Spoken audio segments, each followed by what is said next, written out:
अस्सलामुअलैकुम नाजरीन, एक नए व्लॉग के साथ आपकी खिदमत में हाजिर है। नाजरीन, हम मौजूद हैं सुप्रीम कोर्ट ऑफ पाकिस्तान में और मेरे साथ सोहेल रशीद साहब मौजूद हैं। आप लोगों की भरपूर फरमाइश पर अक्सर लोग सर बड़ी डिमांड करते हैं आपकी कि सोहेल रशीद साहब को अपने साथ खड़ा किया करें।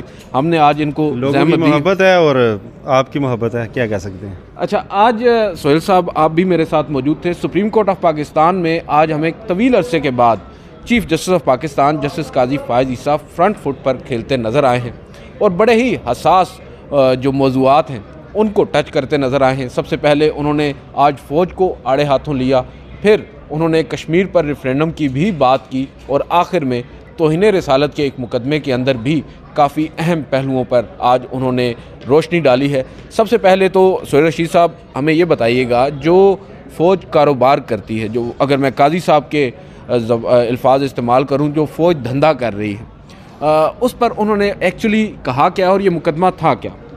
देखें, आज अगर माजरत चाहूँ और मैं आपके सवालों के बजाय अपने जवाबात की तरतीब पहले बना के उसके हिसाब से चलूँ तो मैं अपना केस अपने तरीके से कर सकता हूँ। सिर्फ फ़ौज की बात नहीं है, आज चीफ जस्टिस पाकिस्तान काजी फ़ाइज़ ईसा ने 3 हसास मामलात को टच किया है। फ़ौज उनमें से एक है और उनके कारोबार एक है। कश्मीर की आइनी हैसियत नंबर 2 है और इस मुल्क का एक बड़ा सेक्ट जो है बरेलवी, उनके जो अकायद हैं वो नंबर 3 है। ये 3 मुख्तलिफ़ चीज़ें हैं जो आज 3 मुख्तलिफ़ केसेस में सामने आई हैं। फ़ौज का आपने क्वेश्चन किया तो पहले इसी से शुरू करते हैं।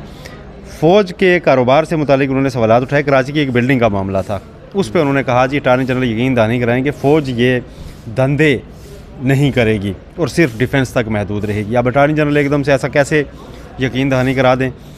उसमें मैं एक्चुअली इस्लामाबाद हाई कोर्ट में भी कुछ इदारों के कारोबार में मुलव्वस होने के केसेस जो है ना कवर कर चुका हूँ। ये साबिक चीफ जस्टिस अतर मिनल्ला जो इस वक्त सुप्रीम कोर्ट के जज हैं, उनके ज़माने में उन्होंने ये मामला काफ़ी टेकअप किया था एक्टिवली, लेकिन कोई मंतकी अंजाम इसलिए नहीं हो सका कि उसके बाद ये यहाँ आ गए थे और वो केस मेरा ख्याल है उस तरह से नहीं आगे बढ़ा। लेकिन उनका ये बड़ा प्रिंसिपल ही था कि इदारों को कारोबार नहीं करना चाहिए। अब यहाँ भी ये बात चली है, लेकिन ये इतनी आसानी से यकीन दहानी नहीं होने वाली। वजह यह है कि जो पाक फ़ौज के हैं कारोबार, उनमें उनके पास मुख्तलिफ नौइयत की जस्टिफिकेशंस मौजूद हैं कि उन कारोबारों से हम करते क्या हैं। कोई मतलब हम ज़ाती जेब में लेके चले जाते हैं या वो इदारे के ऊपर इन्वेस्टमेंट होती है। जैसे मिसाल मैं कहता हूँ जी कि एक फ़ौजी फाउंडेशन, उसमें वो कहते हैं जी कि शहीदों की जो है ना जितनी फैमिलीज़ हैं उनको हम सपोर्ट करते हैं, और अगर आप उस कारोबार को बंद करेंगे तो उसके मुकाबले में ज़ाहिर है आपको वो दूसरा नेमल बदल भी देना पड़ेगा। बजट के पहले ही मसाइल उठे होते हैं जिस मुल्क में किसी फ़ौज बजट खा गई, तो इस माहौल में कैसे ये होगा। उसके बाद DHA हाउसिंग सोसाइटीज़ या इस तरह की जो चीज़ें हैं, उसमें मेरा ख्याल है रिटायर्ड लोग जो है ना वो भी इन्वॉल्व होते हैं और वो एक कारोबार है। तो अगर रिटायर्ड लोगों को उसको रोका नहीं जा सकता, या उसको मतलब डिफेंस का नाम देते हैं या उसमें स्टे का जाता है। सर्विस लोगों को प्लॉट्स तो दिए जाते हैं ना, इस चीज़ को तो आप डिफाइन नहीं कर सकते। नहीं, बिल्कुल नहीं कर सकते, दिए जाते हैं और इसके ख़िलाफ़ ग्रीवेंसेस भी ग्राउंड पे मौजूद हैं। वो ये मौजूद हैं कि जब कोई इदारा, इतना ताकतवर इदारा उस बिज़नेस में आता है जहाँ पे अगर मैं एक प्राइवेट आदमी के तौर पे वही कारोबार कर रहा हूँ तो मुझे वो तरजीह नहीं दी जाती, ठीक है, वो ठेका मुझे नहीं मिलेगा, ये इस तरह की बात, ये चीज़ें ज़रूर कही जाती हैं, जैसे सड़कें बनाने का ये वो। लेकिन फिर उसका काउंटर आर्गूमेंट ये आता है कि आप फिर मयार देख लें, ठीक है, कि जो उन्होंने बनाई है मयार भले ही जितना अच्छा हो जाए, इस चीज़ को तो हम डिफेंड नहीं कर सकते ना कि हमारी जो फ़ौज है बिल्कुल नहीं कर सकते। मैं वो पेचीदगी बता रहा हूँ कि जो चीफ जस्टिस साहब ने अटॉर्नी जनरल से एकदम यकीन दहानी मांगी, वो क्यों वो नहीं दे सकते, वो इन वजूहात पर नहीं दे सकते कि इसके लिए आपको कानून और आइन में कोई बड़ी चीज़ डालनी पड़ेगी, उसके बाद ये मामला रुक सकेगा, अदरवाइज नहीं रुक सकता। और फिर एक ही इदारे के लिए आप नहीं डाल सकते ना। यहाँ पर बाकी तमाम इदारों की कोऑपरेटिव सोसाइटीज़ हैं। Supreme court cooperative housing society वो किस चीज़ के लिए है, सुप्रीम कोर्ट का नाम क्यों यूज़ हो रहा है, ठीक है, तमाम जजेस के, इवन उनकी जो स्पाउसेस हैं उनके प्लॉट्स हैं, उनको क्यों प्लॉट्स दिए जा रहे हैं, उनके लिए क्यों अलग सोसाइटी रखी गई है। बहुत से ऐसे जजेस हैं जिस तरह काजी फ़ाइज़ साहब हैं, जस्टिस मुनीब अख्तर हैं, इन्होंने प्लॉट्स नहीं लिए वहाँ पर। जी, ये जो एक स्पेशल स्टेटस है ना, ये फिर सब के लिए ऑल टुगेदर ख़त्म करना पड़ेगा। ये आप इसमें फ़ौज को सिंगल आउट करके कभी नहीं कर सकेंगे जी कि फ़ौज आज से ये कारोबार नहीं करेगी, लेकिन IB की हाउसिंग सोसाइटी मौजूद रहेगी, और पुलिस की अगर कहीं पे है तो वो फाउंडेशन मौजूद रहेगी। ये सारे इदारों के ख़त्म करने होंगे, तब जाके ये निज़ाम इस तरह से सीधा हो सकेगा, अदरवाइज़ ये नहीं हो सकेगा। लेकिन टाइमिंग काफ़ी मैटर कर रही है। लेकिन उन्होंने इस केस में दूसरा और भी आगे जाके रिमार्क्स दिए हैं जी कि सारे इदारे अपनी अपनी हदूद में रहें, अदालतें अपने काम करें, फ़ौज अपने काम करे, ठीक है। इस तरह की चीज़ें उन्होंने की हैं। ये था इस केस की हद तक। लेकिन ये जब केस निपटेगा तो इसमें कोई ये तवक्को न रखे कि जी पूरे मुल्क में बंद कर दिया जाएगा। एक हमारे ऑब्जर्वेशन की हद तक जरूर होगा। जस्टिस गुलजार अहमद जब कराची में बैठा करते थे, कराची रजिस्ट्री में बतौर चीफ जस्टिस, तो वो भी इन मामलात को टेकअप करते थे। फिर अचानक से उन्होंने इन केसेस को टेकअप करना छोड़ दिया। अब आज जस्टिस काजी फ़ाइज़ ईसा साहब की जानिब से ये ऑब्जर्वेशंस आई हैं, गो कि मैं ख़ुद समझता हूँ कि ये एक अच्छी बात है कि जब हमारी अदालतों को इस बात का इदराक हो चुका है कि फ़ौज का जो काम है उसको वो करना चाहिए, इवन दो जो अदालतें हैं उनको भी अपनी हदूद व क़यूद में रह कर काम करना चाहिए। और जो कमर्शियल सरगर्मियाँ हैं, इस पर तो कोई भी शहरी पाकिस्तान का ये नहीं कह सकता कि फ़ौज को ये सब कुछ करना चाहिए। बहरहाल आगे बढ़ते हैं सर, जो दूसरा मौजू आप सीक्वेंस में जा रहे थे, किस पर आना चाहिए? हाँ, दूसरा मौजू ये है कि कश्मीर, ठीक है जी, कश्मीर का वो गिलगित बल्तिस्तान में जजेस की तैनाती का केस था। उसमें चीफ जस्टिस ने पूछा जी कि क्या स्टेटस है, भारत तो कश्मीर हड़प कर गया है, तो जो यहाँ पे रहता है आपके पास गिलगित बल्तिस्तान और आज़ाद कश्मीर, इसमें आप एक रेफरेंडम करवा लें, क्या ऐसा हो सकता है? साथ उन्होंने ये भी पूछा कि मुझे नहीं पता, मैं आपसे पूछ रहा हूँ, ऐसा हो सकता है? तो एडिशनल अटॉर्नी जनरल ने कहा कि हम आइनी दायरे में उसको लाना चाहते हैं, लेकिन कुछ ऐसे कन्वेंशन हैं इंटरनेशनल जिसकी वजह से हम जो रुकावट बन रहे हैं। अब बात यह है कि कश्मीर जो है ना, उसमें पाकिस्तान का प्रिंसिपल स्टांस यह है कि अक़वाम मुत्तहिदा की करारदादों के मुताबिक तमाम जो पूरा कश्मीर है उसका फ़ैसला जो है एक साथ एक प्लेबिसाइट के ज़रिए होगा। और हम भारत को कंडेम करते हैं कि वो जो छोटे छोटे टुकड़े मलाई जा रहा है या वहाँ पे जो डेमोग्राफी चेंज कर रहा है आबादी की, वहाँ पे आपने जो है ना वो दूसरे लोगों को ज़्यादा आबाद किया जा रहा है ताकि कल को प्लेबिसाइट में वो उसको कर सके, हम उसको भी रिजेक्ट करते हैं। हमने आज़ाद कश्मीर का खुसूसी स्टेटस इसलिए रखा हुआ है कि वहाँ पर पाकिस्तान का शहरी ज़मीन ख़रीद नहीं सकता ताकि भारत वहाँ मकबूजा कश्मीर में ना खरीद सके। हमने तो इतना ज़्यादा असूल बनाया हुआ है। हमने आज़ाद कश्मीर को स्पेशल स्टेटस इसलिए दिया हुआ है कि हतमी फ़ैसला होने तक ये आज़ाद कश्मीर बेस कैंप होगा तहरीक आज़ादी कश्मीर का, यह है उसके पीछे थीम। और जो श्रीनगर के लोग हैं जो सेक्रीफाइस कर रहे हैं, जो मकबूजा वादी के लोग हैं, जो मुसलसल जिनकी आप वीडियोज़ देखते हैं कि वो पाकिस्तानी झंडे में ख़ुद को लपेट के वो शहीद होते हैं और जाने दे रहे हैं, और जहाँ पर सैयद अली गिलानी शहीद हो गए और आखिरी वक्त तक वो नारा लगाते रहे कि हम पाकिस्तानी हैं, पाकिस्तान हमारा है, और इतनी शिद्दत से पाकिस्तान में कोई ये नारा नहीं लगाता जितना श्रीनगर में वो लगाते थे। और जो सेक्रीफाइसेस उन्होंने किए हैं, जहाँ पे इस वक्त यासीन मलिक को तिहाड़ जेल में रखा गया है पिछले 2-3 साल से, और सेल्स में रखा गया, और उनके ऊपर ये इल्ज़ाम लगाया जाता है, हालांकि वो कहते हैं कि कश्मीर खुद मुख्तार हो, मतलब इंडिया पाकिस्तान दोनों से हम, और तीसरा ऑप्शन की भी बात करते हैं।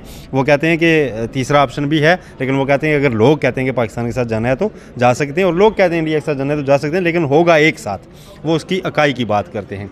उनको वहाँ पे इंडिया ने पकड़ के रखा हुआ है जी कि इन्होंने पाकिस्तान की हिमायत से यहाँ पे तहरीक चलाई, और जो स्टोन पेल्टिंग हुई थी बुरहान वानी की शहादत के बाद, उन पत्थरों को फंड यासीन मलिक ने किया, ठीक है।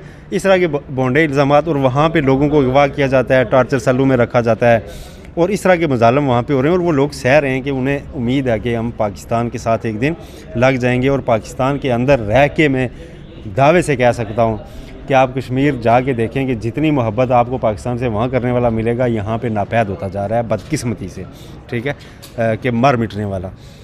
अब जब ये हेडलाइन वहाँ पे पहुँचेगी कि जी बस जो है इसमें आप रेफरेंडम करा लें और इसको जनाब रख लें, तो मेरा ख्याल है उन लोगों के लिए बड़ा ये उनको हर्ट करेगी। तो इस तरह की चीज़ एक गवर्नमेंट की पॉलिसी लेवल पे छोड़ देनी चाहिए। यकीनन सॉल्यूशंस होते हैं, आप इंडिया के साथ आपने टाक ही करनी है, आपने जंगों का ज़माना नहीं है, आपने सॉल्यूशंस की तरफ जाना है, लोगों की ज़िंदगी बचाना अहम है, ये सारी चीज़ें हमारे जहन में हैं, लेकिन ये मामला सुप्रीम कोर्ट में तय नहीं होने। हमने अभी सुप्रीम कोर्ट की जजमेंट को बड़ा क्रिटिसाइज़ किया इंडिया वाली को, जिसमें उसने कश्मीर का एक वो स्पेशल स्टेटस जो है मोदी का जो इकदाम था उसको लीगलाइज कर दिया जी कि ये ठीक है, ऐसा हो सकता है। तो हम चाहते हैं कि पाकिस्तान की सुप्रीम कोर्ट से भी वैसा ही मैसेज जाए कि आधा उन्होंने रख लिया तो आधा आपने रख लिया। ये मेरी ज़ाती राय में इस तरह की चीज़ यहाँ पे नहीं होनी चाहिए थी, लेकिन ये अब बात हो गई है। आई होप कि बहुत ज़्यादा दिल पे कश्मीरी नहीं लेंगे। तीसरी बात, नहीं आपका दिल है वैसे कि वो लें, नहीं, मैं क्यों चाहूँगा कि वो लें।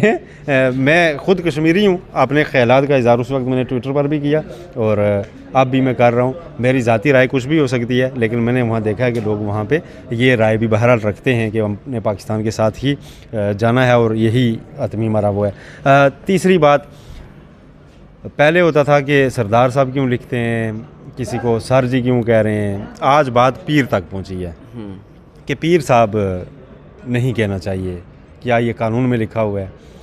ये अब अगर तो बात हो रही है जाली, हाँ, अगर तो बात हो रही है जाली पीरों की, तो फिर तो वाजे करके करनी चाहिए कि जो जाली पीरों के नाम पे जो पाकिस्तान में गंदा धंधा खेला जाता है वो नहीं होना चाहिए और उसको आइडेंटिफाई करना चाहिए।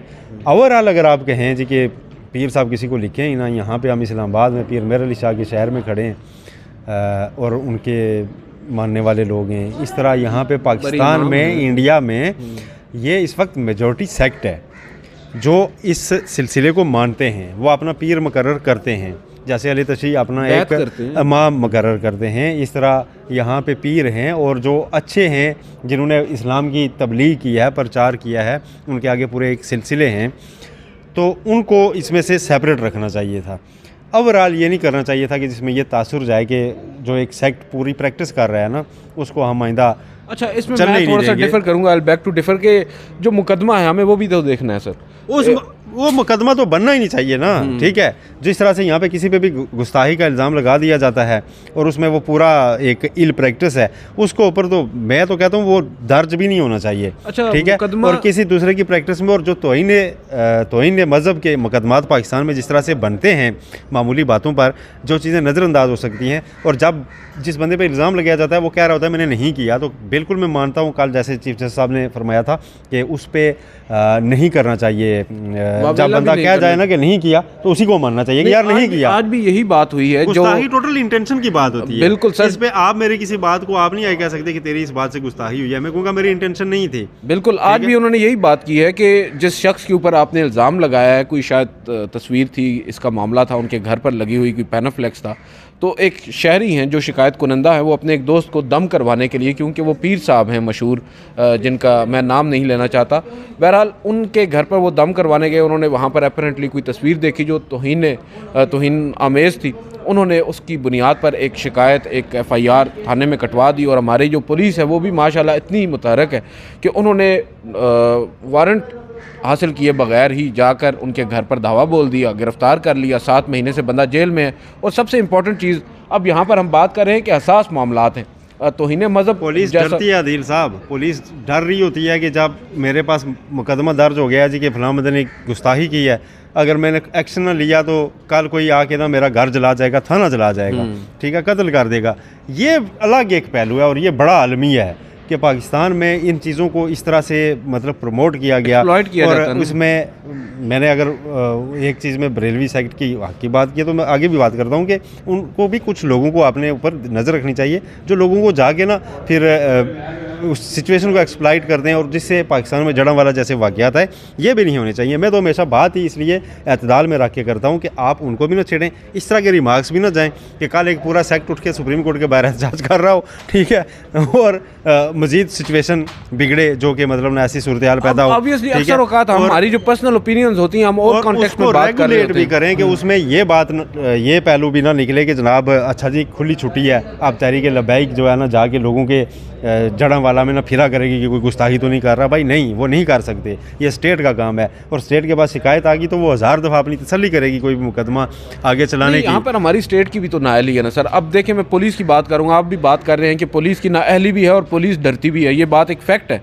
हमारी ये हिस्ट्री है पाकिस्तान में। कल आपके सामने इसी केस में, अकलीतों वाले केस में, वो SP इन्वेस्टिगेशन साहब खड़े थे, वो डरते हुए नाम नहीं ले रहे थे कि किसने ये किया है। और सर आज आप देखें SP को बुलाया गया है, SSP को बुलाया गया है और पूछा गया है कि भाई क्या माजरा क्या है। मालूम ये हुआ है कि जो सेक्शन है गालिबन 156 CRPC, जो ज़ाब्ता फौजदारी का एक सेक्शन है, उसके तहत जो सेक्शन जो आर्टिकल है 295 तौहीन मज़हब का, जब किसी भी शख्स के ऊपर 295C लगता है तो उस चार्ज की जो आप कह सकते हैं इंक्वायरी है, वो लो लेवल का एहलकार या SHO या ASI नहीं कर सकता, बल्कि SP लेवल रैंक का अफसर कर सकता है, क्योंकि बड़ा हसास मामला होता है। बावजूद इसके इस केस के अंदर जो कि बकौल पेटिशनर्स के बकौल जो शिकायत कुनंदगान हैं उनके मुताबिक बड़ा स्ट्रॉन्ग केस है, इसमें जो इंक्वायरी कर रहे हैं वो हमारे ASI लेवल के एक अफसर हैं वो कर रहे हैं, और SP को मालूम ही नहीं है कि उनके एरिया में ये केस हो चुका है और वो शख्स 7 माह से जेल में है। और इस तरह के लूप होल्स भी आते हैं। और बेसिकली तो सर हमें बेसिकली हमारे जो पुलिस एहलकार हैं, जो हमारी पुलिस है, उनको भी बेसिक नॉलेज नहीं है चीज़ों का कि आपने कौन से केस को किस तरह हैंडल करना है। ऑब्वियसली सर सूरत हाल आती है, आप जैसे जनावाला की बात कर रहे हैं, पुलिस को भी अपनी जान का परवाह होती है, वो भी इस तरह की नहीं सर नहीं परवाह है तो फिर रिजाइन देके घर बैठे ना। इस तरह के मामला को कंट्रोल ही उन्होंने करना है और मैंने और आपने तो नहीं करना ना। वो आज काजी साहब ने कहा आपके हाथ में पिस्तौल है, आपके हाथ में डंडा है, आपने वर्दी पहनी हुई है, आपके साथ पूरी फोर्स है, बावजूद इसके अब कल जनावाला के अंदर इतनी पतली सी गली है जिसमें एक बंदा जो है वो एक वक्त में गुजर सकता है, उस गली से तमाम लोग अंदर आए हैं जहाँ पर ये नजर आतिश किए गए हैं इमारतों को, चर्चेस को। वहाँ पर अगर एक पुलिस एहलकार भी सिर्फ डट जाता, खड़ा हो जाता कि भाई मेरी ओवर माई डेड बॉडी, तो कोई वहाँ पर ये है कि गुस्ताखी का तौहीन मज़हब का इल्ज़ाम लगाने की ना ऑफिशली उसको इतना सख्त बना देना चाहिए ना कि इल्ज़ाम लगाने वाला जब तक 100% वो ना उसके पास चीज़ें हों तो वो ऐसे इल्ज़ाम किसी पे ना लगाए, क्योंकि पाकिस्तान में जिसके ऊपर ये इल्ज़ाम लग जाता है ना, बिल्कुल उसका अगर वो बेकसूर है तो उस बेचारे का बचेगा ही कुछ नहीं। उसको गली मोहल्ले में लोग तंग करेंगे, वो अदालत से सर्टिफिकेट भी कर ले यानी कि वो बरी हो गया है तो लोग उसको माशरे में इंक्लूड नहीं करेंगे वापस कि यार ये ऐसे कई लोग हैं जो इस मुल्क को छोड़ के जा चुके हैं ऐसे इल्ज़ामात लगने के बाद। तो हमें ये तमाशा मज़ीद नहीं बनना चाहिए, लोग अपनी जानें दे चुके हैं सर, ऐसा तमाशा नहीं बनना चाहिए। और मेरी बड़ी एक वो है कि जिस मुल्क में 96-7% मुस्लिम्स आबाद हैं वहाँ पे कोई बेवकूफ़ी करेगा यार गैर मुस्लिम के उठ के, तो आपके मज़हब में वो करेगा जिसमें उसको। और सर सबसे बड़ी बात यह आप अपने मुल्क का इमेज खुद ख़राब कर रहे हैं, दुनिया को बता रहे हैं। जैसे तौहीन में आपने ये भी देखना है, फ़र्ज़ किया जैसे मैं क्रिश्चियन नहीं हूँ ना मुस्लिम हूँ, मुझे क्रिश्चियनिटी मैंने सारी पढ़ी तो नहीं हुई, ठीक है। एक दिन मैं गुजर रहा हूँ, मुझे उनका कोई पेज मिल गया, मैंने वैसे उसको उठा के कहीं साइड पे रख दिया, ठीक है। अब एक उसने क्रिश्चियन देख रहा हो कि इसने मेरे जनाब, अब मेरे तो नॉलेज में ही नहीं है कि आपकी मजहबी, मैंने तो इसको आम पेज समझ के उठा लिया है। आपकी गली मोहल्लों में खाकरूब आते हैं जो आपने माजरत के साथ इश्तिहार में दिया होता है जी कि हमें क्रिश्चियन चाहिए, वो जब आपके फैलाए गंद को साफ़ करते जा रहा है और उसमें आपने चीज़ें फेंकी हुई हैं, उसने एक जगह इकट्ठी करके आग लगा दी, आप उसे अंदर कर देते हैं यार इसने मज़हब की तो इनकार दी है। ये प्रैक्टिस नहीं चल सकती, ये एक अलग अलमिया है। ये सारी चीज़ें रेगुलेट थ्रू मेंबर हो सकती हैं। अगेन आपको उन्हें इन्वॉल्व करना होगा। सुप्रीम कोर्ट को भी इसमें सिर्फ जो केस सामने आया उसकी हद तक देखिए ना, केस टू केस चलना चाहिए। इस बहस को अगर सुप्रीम कोर्ट की सतह से खोल दिया गया ना तो मामलात और तरफ चले जाएंगे। ये सेंसिटिव मामलात हैं हमारे, मुताहत रहना पड़ेगा, इनको हमें देख के रेगुलेट करना है। और अब जैसे मैं एक बात कहता हूँ कि तबलीगी जमात जाती है पूरी दुनिया में हमारी, एक कोई इश्तिहारी भी आके उसमें घुस के चला जाता है, ठीक है, या तबलीग के नाम पे कोई जाता है और किसी जगह पे फ्रॉड कराता है, या जैसे कई लोग कहते हैं कि हमारे पास जनाब तबलीगी जमात वाले आए और मज़ारबा स्कैंडल कर गए। क्या उसमें हम कहें जी कि तबलीग कहाँ लिखी हुई है कानून में और क्यों कर रहे हैं आप ये तबलीग? तो एक पूरे सेक्ट का जो है ना दिल आज़ारी होगी। हम कहना नहीं चाहिए। कल ये यहाँ पे जो बातें सुप्रीम कोर्ट में छिड़ गई हैं, कुरान में लिखा है मातम करना, कल ये अगर उन्होंने पूछ लिया, मुझे बताएं किस तरफ ये सिचुएशन चली जाएगी। नहीं चलें, हम ज़्यादा उसको स्ट्रेच नहीं करते। आखिर में एक छोटा सा कमेंट कि नवाज़ शरीफ साहब चौथी बार वज़ीर-ए-आज़म बनने का जो ख्वाब है वो जेल में एक बैठा शख्स जो 3 माह से 4 माह से जेल में है, इमरान खान साहब, उसने वहाँ पर भी बैठकर उनका पूरा नहीं होने दिया। और अब नवाज़ शरीफ साहब बज़ाहिर सियासत से किनारा कशी इख्तियार कर चुके हैं, साइड पर हो चुके हैं। अब एक और चीज़ बड़ी इंपॉर्टेंट हो रही है सर, मैं आज सुबह मुख्तलिफ हमारे जर्नलिस्ट दोस्त हैं वो ये बात कह रहे हैं, ये एक बयानिया बाकायदा तौर पर बनाया जा रहा है कि जो फार्म 45 जो हमने उस रोज़ प्रिजाइडिंग अफसरान से अपने अपने हलकों में इकट्ठा किए थे, वो ये कह रहे हैं कि वो फार्म 45 दरअसल प्रिजाइडिंग अफसरान के नहीं है, वो PTI के जारी करते हैं। उसके ऊपर आपके 2 सेंट्स। मैं बाकी जगहों का तो मैं गवाही नहीं दे सकता। मैं था जी NA-55 रावलपिंडी में, और जितने रिज़ल्ट्स रिपोर्ट हमने किए हैं उस वक्त रात को, वो हमने पोलिंग स्टेशन से ही फार्म 45 लिए थे। और कम अज़ कम मैं अपनी हद तक कह सकता हूँ कि मैंने किसी PTI वाले से जाली फार्म 45 नहीं लिया। और मेरे साथ एक तमाम चैनल्स के दोस्त जो हैं वो मौजूद थे और लकीली सुप्रीम कोर्ट कवर करने वाले की वहाँ पे ज़्यादा वसीम और अमानत और मरियम आपके साथ जी ड्यूटी लगी हुई थी। तो हमने तो जो प्रिजाइडिंग ऑफिसर देता था जो सारी जमातों वाले लेके निकलते थे, और लकीली मैं आपको ये बात भी बता दूं या इंसिडेंटली आप कह लें कि एक भी फॉर्म 45 पीटीआई वाले से नहीं मिला, क्योंकि पीटीआई वाले पोलिंग स्टेशन पे विजिबली नहीं थे, वो अपने कैंप्स में भी नहीं थे, ठीक है। एक भी फॉर्म 45 उनसे नहीं मिला। कोई छोटी जमात वाला जो जल्दी इसका वो होता था वो लेके निकल रहा होता था उससे ले लिया, ठीक है, कापी। और प्रिजाइडिंग अफसरान से भी हमने जाके लिए हैं, उनसे भी तस्वीरें जो बाहर वो आगे फिर लगा भी रहे थे बाद जगहों पे। किसी ने चैलेंज भी नहीं किया, तमाम लोग यही कह रहे थे कि हमारे पास सेम कॉपीज हैं। उस वक्त आप फील्ड में है ना, मैं फील्ड में हूं, एक और बात, एक ही फॉर्म 45 आ रहा है। कुछ नताइज तो वो इलेक्शन कमीशन की उस पर अपलोड भी हुए और फिर वापस हटे, तो वो जाली इलेक्शन कमीशन को कौन दे रहा था।